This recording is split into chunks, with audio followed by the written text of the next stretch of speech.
impounding area na ito sa Regalado Avenue sa Quezon City, umiikot ang buhay ni Mang Domingo. At ang bawat sasakyan na kanyang minamando rito, may kakabit na kwento ng trahedya na sa karanasan ni Mang Domingo, nagdudulot daw ng mga kaganapang hindi kayang ipaliwanag ng tao. Sa gawin itong sasakyan na to, may nakita po ako isang mistula pong babae. Pumasok po siya dyan sa may nung bonggambilya na yan. Kaya sinundan ko po ng tingin siya. Bigla na lang po siyang nawala. Kaya po yun, naramdaman ko po sa katawan ko po na parang kinikilabutan po ako doon sa yun na yun, nakita ko na yun. Buhat po noon medyo naaalangan na po ako gumawi dito sa lugar na to dahil medyo natatakot na rin po ako. Pero sa lahat daw ng mga sasakyang nakatambak dito, dama niyang may nais ipabatid ang jeep na ito sa mundo ng tao. Mangyari po yung jeep na yan medyo marami po yung kanyang sinalanta Nung dumaan po ako dito sa jeep na to, mangyari po ramdam na ramdam ko parang may umano sa akin na tao.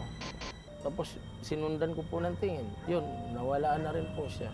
Sinubukan ko siyang kausapin na inano ko po na kung sino man siya o kaya kung may naagrabyado siya, inano ko na wag siyang mag-alala dahil aasikasuhin naman po siya nung may-ari ng jeep.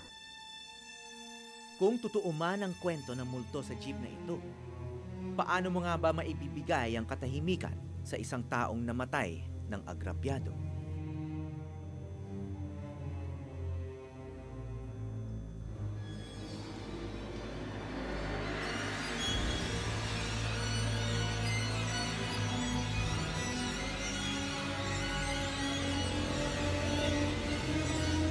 Dito po kami nanggaling sa Peso kasi naghahanap kami ng internet cafe. Tapos naglakad po kami hanggang dito. Tinuro ko sa ate ko dyan na may internet cafe doon. Habang nakaturo ko, nawalan ako ng malay. Yun lang yung last na natatandaan ko. Nagising ako, nandito na po ako. Dyan, sa part na yan. Nakaupo na po ako dyan. Tapos hindi ko na mabuhat yung katawan ko. May narinig ako sumisigaw ng Gracie, Gracie. Ang jeep na nasa impounding area ang tinutukoy ni Jessa. Kasama niya ang kanyang kapatid na si Grace at ang kasintahan nitong Amerikano na mangyaring aksidente noong isang taon. Kasama sa nasawi si Grace at ang isang mag-ina. Kung sa akin po isang paa yung naputol, sa ate ko parang sobre. Parang dalawang paa naputol kasi parang manikin na siya na isinasabit na lang.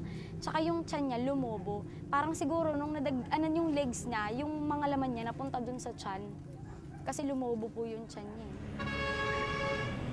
Sa loob ng isang buwan, mahigit 1,000 ang nasasaktan o namamatay sa mga kalsada na Metro Manila. Sa investigasyon ng mga pulis, lumabas na nawalan daw ng kontrol ang nagmamaneho ng jeep. Sa isang iglap, naglaho ang lahat ng pangarap ng isang pamilya dahil sa kapabayaan ng isang tsuper. Malaking bagay talaga. Kasi yung lahat ng mga plano niya sa amin, gusto niya kaming makaahon dito.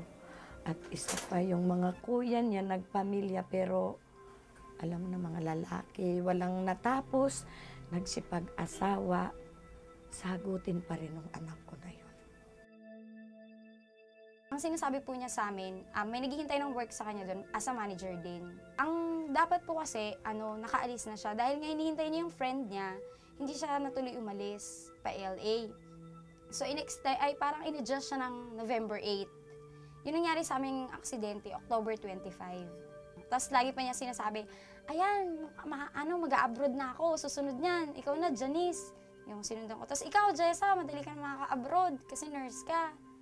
Yung lagi yung sinasabi. At least may backer na kayo pag nauna ako. Bunso sa 10 magkakapatid si Jessa. Ang ate Grace niya ang nagpaaral sa kanya ng nursing. Pero nang dahil sa aksidente, kailangan tanggapin ni Jessa ang isang mapait na katotohanan. As a nurse, parang pinaghirapan ko ng 4 na taon dahil dun sa aksidenteng nangyari. Parang kaya ko pa ba yung sarili ko? Makakapag-apply pa ba ako sa ibang bansa? puro opera na ako, parang ganun. Yung ribs ko, 6 ribs po yung bali sa akin. Hindi lang siya isang bali, 2, 3 bali sa isang ribs. So, nung nandun po ako sa ICU, hirap na hirap ako huminga. Nilagyan ako ng tubo ng CTT para lumabas yung mga namuong dugo. Tapos eto pa tong paa ko. Eto, hindi na siya matanggal kasi naglagay pa dito ng 2 tubo para mahigop yung namuong dugo. Tapos eto, mahaba siya. Tsaka nahihirapan na ako maglakad kasi sobrang sakit niya. Tapos pag malamig, nangingilo siya. Sinasabing pulis daw ang operator ng sasakyan, kaya minor injury lang ang naging kaso. Yung nakabangga sa amin, yung driver, wala talaga siyang itinulong. Yung operator, nakaburol yung ate ko, hinihintay siyang kausapin ng papa ko. Hindi siya nagpakita dito. Hanggang natapos yung burol, kung hindi pa kami ang naghagilap dun sa operator, hindi namin siya makikita. Alam mo, sabi nga nung kuya niya na yan, makita ko lang talaga nung oras na yun na nakabilanggo yung ang isip ko talaga dahil driver din, makita ko lang talaga, dudurugin ko talaga ang butot laman niya talaga. Ihahalo ko sa lupa ang katawan. Kaya sabi ko, hindi mo na magawa kasi hawak na ng pulis.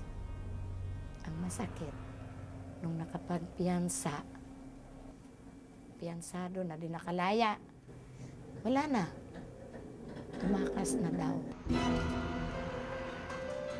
Maaaring guni-guni lamang ang mga multong kinatatakutan ng marami. Ngunit ang mga sasakyang nasa paligid lang natin araw-araw, pwede tayong ihatid kahit kailan sa isang lugar na wala na uwian.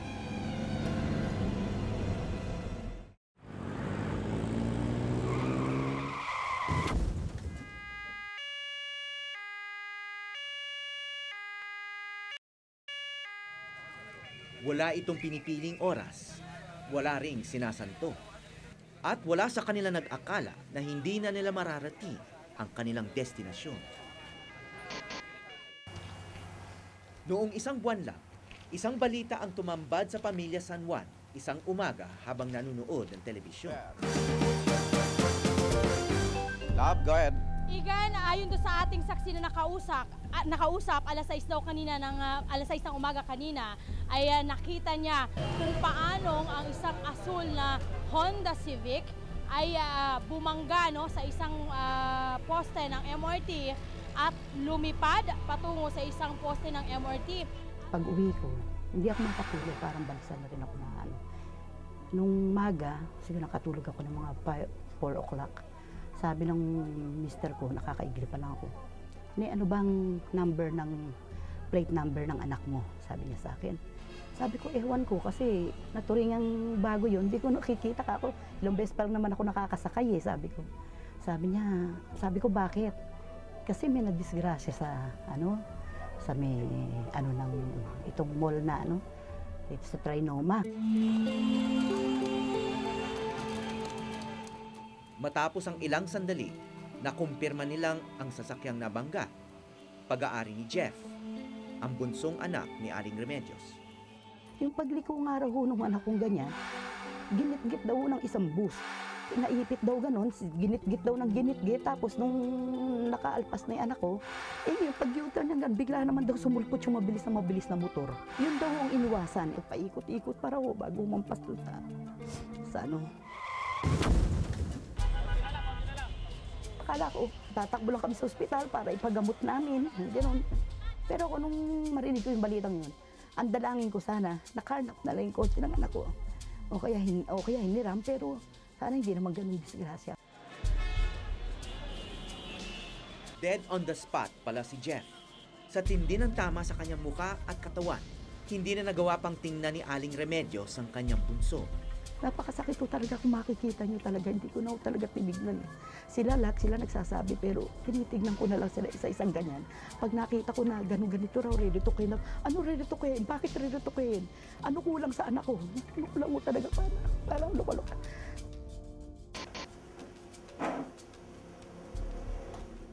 Aminado ang pamilya San Juan na nakainom si Jeff ng kaunting alak. Pero hindi pa rin daw dapat nangyari ang aksidente. kung hindi ito ginitgit ng mga rumaragasang bus at motor sa rush hour noong araw na yun. Para ako tuloy makakita ng motor, naiinis ako. Makikita ako ng bus, naiinis ako. Dahil sa kanila, nawala man ako.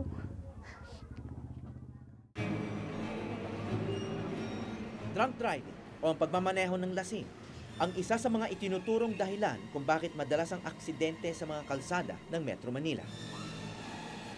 Sa drunk driving, which is usually the cause of vehicular accident, especially after 12 ng gabi.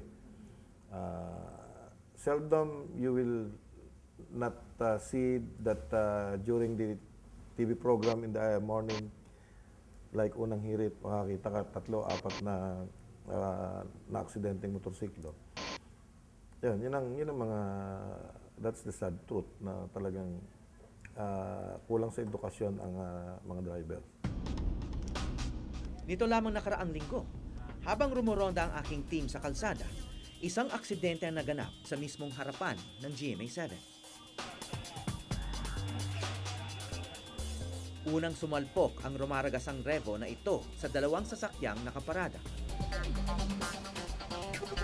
Pagkatapos, bumangga muli ito sa dalawa pang sasakyan, kabilang ang pickup van ng Kapuso Foundation. Galing sila rito sa kali na to, mabilis yung takbo nila. Nagulat kami, biglang binangga yung kotse, palapit kami, 3 kami.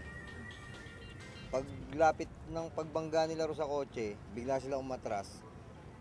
Diretso naman sila ro sa kali doon. Bumangga sila sa poste. Pagbuelta nila, nagtakbuhan na kami. Kasi mukhang papatay sila eh.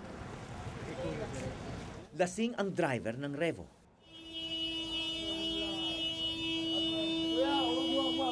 Kasama ng binatilyo ang isang grupo ng mga kabataang kagagaling lang sa gimikan. Ano, may tama ka? Are you drugged? Can you answer? Yung video, Wala akong baka sa video. Sagutin mo. Too nervous? Too nervous to answer? Or too drugged to answer? Too high to answer? Ano? What's your problem? Dito ka lang. Kuya, patawag tayong pulis. Dito ka lang. May camera ba kayo? Pipicturean natin yan. Ano nga? Drugged ka? Excuse me, hi. Nakainom, pero Kung hindi pa nabangga sa poste ang sasakyang ito, tiyak may nadamay pang ibang tao.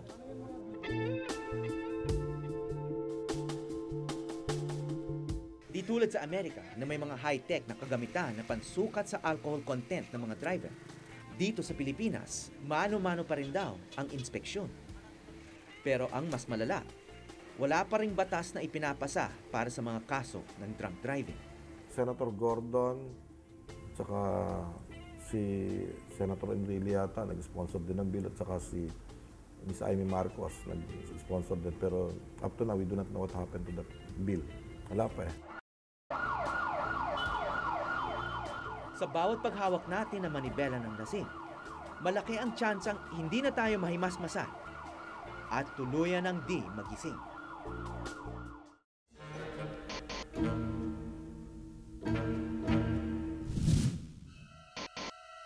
Hindi lahat ng nasasawi sa aksidente, pinapalad na maihatid ng kaanak sa kanilang huling hantungan.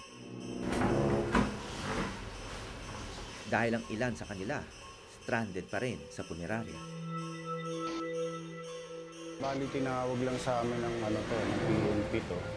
Galing kasi ng yung isa, na-aksidente, yung isa sa ospital galing. Matagal na, siguro mag-buwan na sa amin to. Karamihan po ba ng mga ganyang kaso, aksidente? Ng mga unknown? Karamihan, oo. Kasi sila yung mga walang pamilya nga. Meron yan, merong pamilya yan. Hindi naman pwedeng mawala ng pamilya. Kaya lang, siguro talagang hindi nila alam. O baka mga galing sila ng probinsya. Punta lang dito, walang kamag-anak. Ganun eh.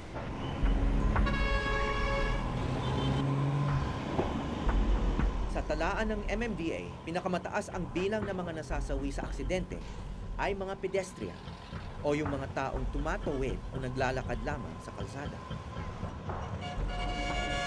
That's why we are putting up this pedestrian overpass para magamit, para maiwasan yung... Isipin mo, there are how many vehicles in Metro Manila? 200,000, 300,000. Ang mga pedestrian siguro maabot ng at least at any given time, nasa 1 million yung naglalakad sa kalsada dito.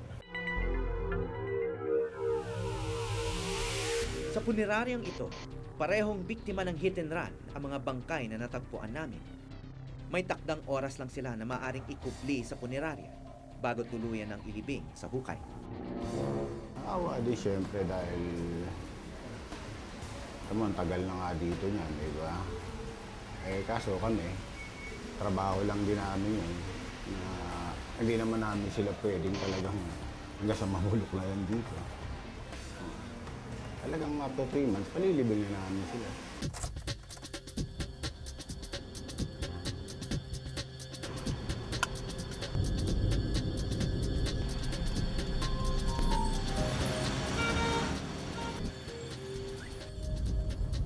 Dito sa Quezon City, may pinakamaraming fatalities dahil sa car accident.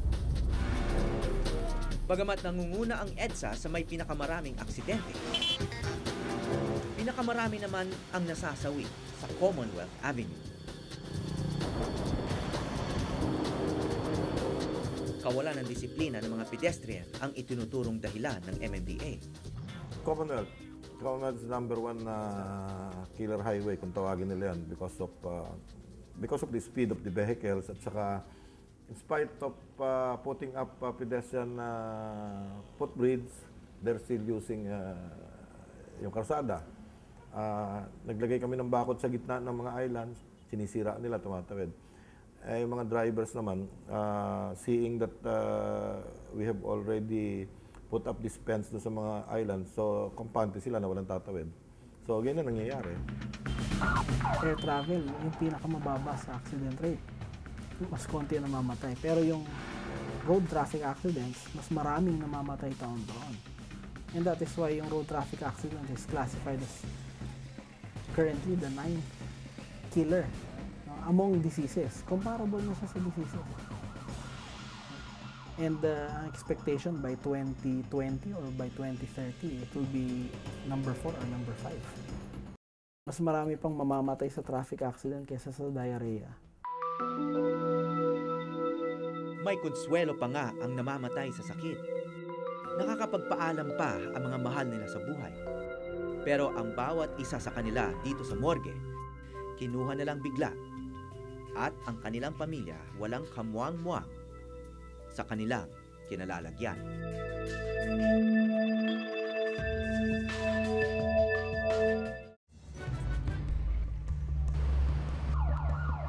Hindi lang kondisyon ng driver ang nagiging sanhi ng disgrasya, kundi pati ang kalagayan ng sasakyan.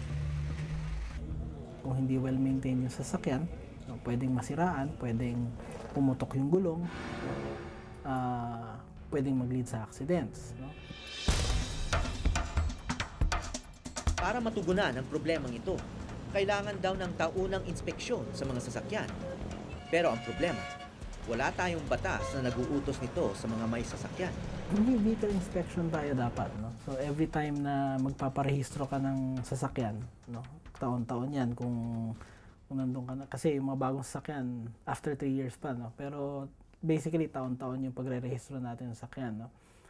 May inspection dapat na ginagawa. Sa pag-inspect ng sasakyan, kailangan maipakita mo na good running condition yung kotse mo. Sala rin din daw ang mga kalsada na bunga ng maling plano. Yun nga lang, minsan kasi may design standards pero hindi nasusunod. Pwedeng on paper, nasusunod. On paper, that means yung nasa drawing, yung nasa design ng pavement natin, yung paglalagay ng mga signs, no? Sa papel, nandun siya. Pinirmahan, in-inspeksyon. Pero ang tanong is, nung in-implement, nung kinonstruct ba yung road, nasunod ba yung plano? Hindi naman itinatanggi ng DPWH ang kanilang pagkukulang, lalo na sa mga road signages. Kulang tayo doon. Actually, kung mapapansin mo yung mga signages natin, hindi standard yung iba. Tapos din yung funding para lahat ng national roads lagyan ng signages, lalong-lalo na dun sa mga accident-prone areas. Pero anila, sa lahat daw ng dahilan, human error o pagkakamali ng tao ang pinakamatinding problema sa kalsada. It probably starts with the driver. No? Sinasabi natin na maraming driver natin hindi sumusunod sa batas trapiko. No? May tendency sila na mag-take ng risks, lalo na sa pagmamaneho ng sasakyan or sa pag-operate ng kanilang mga motorsiklo. Noong isang taon, umabot sa mahigit 60,000 aksidente sa kalsada ang naganap sa Metro Manila pa lang. Kalimitan kasing pagkakamali ng mga nagmamaneho ang overspeeding at maling pag-overtake. Kasi pag sinabi mong aksidente, ibig sabihin yan, hindi inaasahan. No? Pero marami kasi sa aksidente na nangyayari, yung sinasabi natin aksidente, may iwasan naman natin.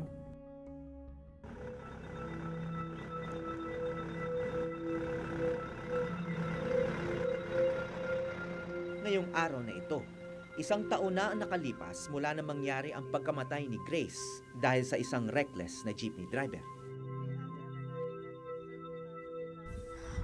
Parang yun nga ang masakit sa damdamin ko kasi parang wala pang linaw.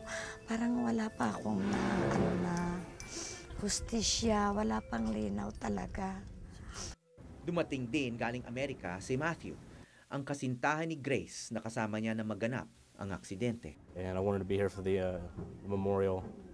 She was everything to me because I worked hard to be with her and she was always there for me. Like even if it was long distance, she was there. She helped me through a lot of problems and she was a big part of my life. Sa bawat biktima may isa, dalawa o ilang dosenang Matthew na nagluluksa hanggang ngayon at may malalim na panghihinayang dahil lang sa walang saysay na pangyayari sa lansangan.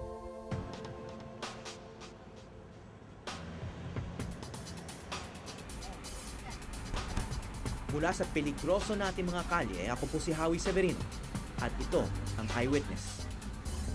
Isang makabuluhang undas sa ating lahat.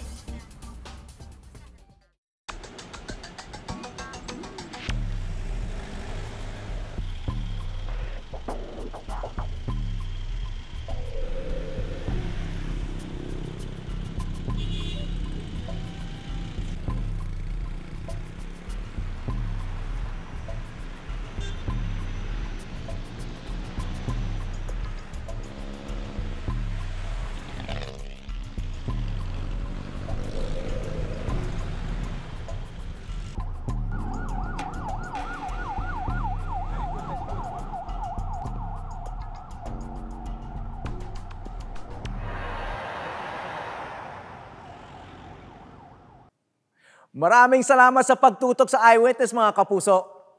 Ano masasabi niyo sa dokumentaryong ito? I-comment na yan at mag-subscribe sa GMA Public Affairs YouTube channel.